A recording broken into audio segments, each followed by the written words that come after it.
everyone, welcome back to VeloView. Today we're diving into something that's got the car world buzzing, the return of a legendary nameplate that has been missing from Honda's lineup for more than 2 decades. Yes, I'm talking about the 2026 Honda Prelude. For many enthusiasts, the Prelude is a car that brings back memories of sleek coupes, fun handling, and that sweet Honda balance between affordability and driving pleasure. But the revival isn't about nostalgia alone. Honda has reimagined the Prelude to fit into today's world, where efficiency, electrification, and modern technology are just as important as driving thrills. So let's get into a detailed look at what makes the 2026 Prelude tick, how it compares to its past, and what it might mean for the future of sporty coupes. First thing to know is the powertrain. Unlike the Preludes of old, which relied on naturally aspirated engines with a high revving character, the 2026 model is hybrid only. It borrows Honda's two-motor hybrid system, paired with a 2.0-liter Atkinson cycle 4-cylinder engine. Combined, this setup produces around 200 horsepower and 232 pound-feet of torque, and the way it delivers power is very different from the old days. The electric motors provide immediate torque off the line, so acceleration feels punchy and responsive in city driving, while the gas engine takes over at higher speeds for sustained cruising. It's not a turbocharged powerhouse, but it's designed to blend efficiency and smooth performance, giving the Prelude a unique spot in today's market. Transmission is another big shift. Fans of the earlier Preludes might feel a little sting because there's no manual option here. Instead, Honda uses a direct drive ECVT setup, which works seamlessly with the hybrid system. But to make sure drivers still get some fun, Honda has introduced something called S+ Shift. It uses paddle shifters to simulate an 8-speed automatic with rev matching and even downshift blips, so while it's not a real manual, it does a decent job at giving you that sense of control and connection. It's a clever compromise, though purists may still miss the days of a proper stick shift. Where Honda has worked hard to keep the Prelude spirit alive is in the chassis and handling. Underneath, the car borrows some serious hardware from the Civic Type R, including wider track widths, Brembo front brakes, and a dual-axis front suspension that minimizes torque steer and keeps steering precise. Of course, the Prelude isn't designed to be a track monster like the Type R, but these components give it strong foundations for agile, confident driving. The steering feel is expected to be light but responsive, with Honda's usual knack for balance between comfort and sport. Early impressions suggest it leans more toward a grand touring experience than a raw sports coupe, which might actually suit the hybrid setup better. Fuel economy is a major selling point. With EPA estimates around 46 miles per gallon in the city and 41 on the highway, the Prelude is easily one of the most efficient sporty coupes on the market. That makes it a compelling choice for buyers who want something fun without sacrificing practicality at the gas pump. And speaking of practicality, the design of the car is worth noting. Honda went with a sleek coupe profile, but technically it's more of a liftback.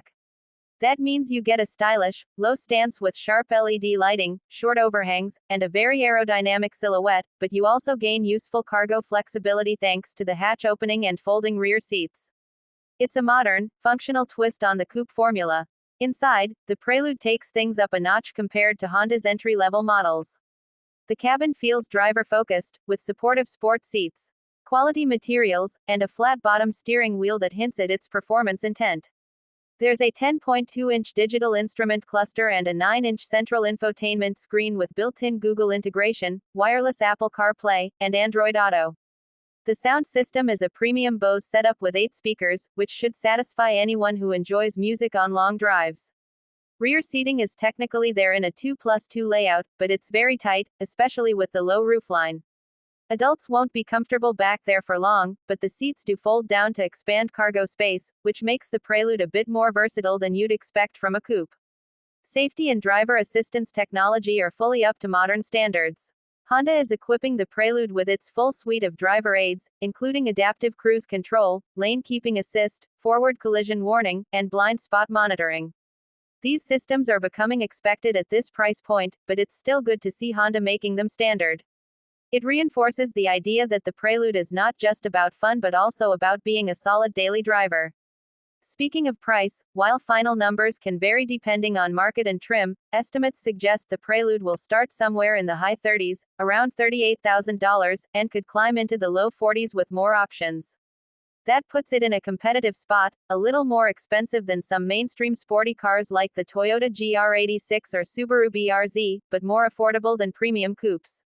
Considering the hybrid efficiency, modern features, and Honda reliability, it could be a very attractive value proposition. Of course, not everything is perfect.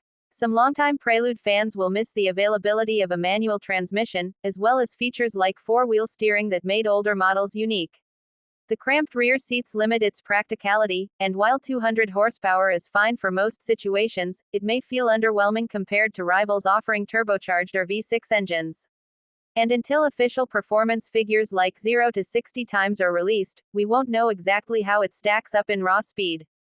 But what Honda seems to be aiming for is not the fastest car in the segment but the most well-rounded blend of efficiency, usability, and sporty fun.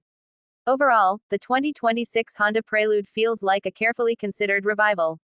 Honda didn't just bring back the badge for nostalgia, they reimagined it to be relevant in today's world.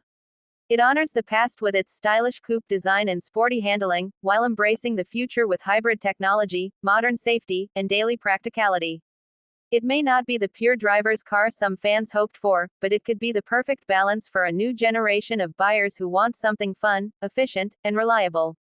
That's the full breakdown of the 2026 Honda Prelude. Personally, I think it's one of the more interesting revivals in recent years, because it shows how carmakers are trying to balance heritage with the realities of today's market. It might not please every purist, but it certainly has the potential to carve out its own identity.